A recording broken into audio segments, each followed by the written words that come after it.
Alright, so today we're going to be factoring by completing the square. So if you're familiar with our normal methods of factoring, we simply can't reverse FOIL this quadratic equation because I can't find two numbers that multiply to get me 1 but add up to get me 4. If you watch my video on factoring, that was our main strategy, and 1 times 1 is the only way to get 1, but 1 plus 1 does not equal 4, so we're at a bit of an end of the road here.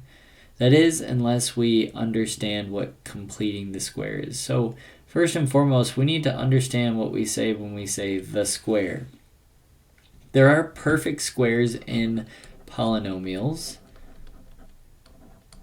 and let me give you an example of that. So in normal numbers, 16 is considered a perfect square because 16 can be written as a square of a whole number, 4 squared. 9 is also considered a perfect square because it can be written as 3 squared, 4 because it can be written as 2 squared, and so on. So with polynomials, though, things get a little bit, trickier because square rooting polynomials isn't as easy as square rooting 16. So let's look at something like x squared plus 2x plus 1. Well, if we reverse FOIL this, what you will get is you will get x plus 1 times x plus 1, which essentially is just x plus 1 squared. And the same trend occurs if we look at the polynomial x squared plus 4x plus 4. That ultimately reverse FOILs out to x plus 2 squared. Okay, so take a look at this polynomial right here.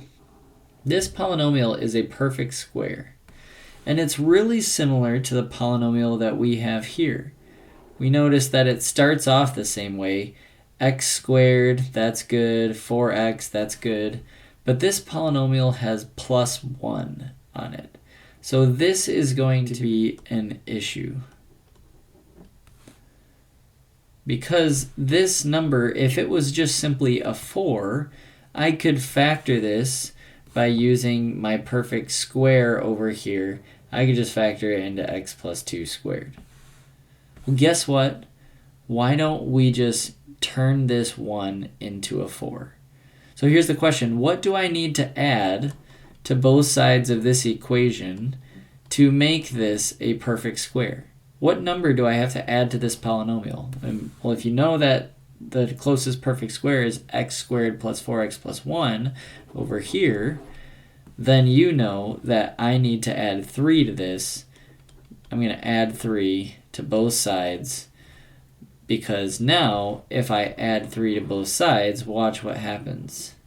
This becomes x squared plus 4x plus 4 equals 3. That's really helpful because I can come back over here and I can factor this through reverse foiling and say x squared plus 4x plus 4, that's a perfect square.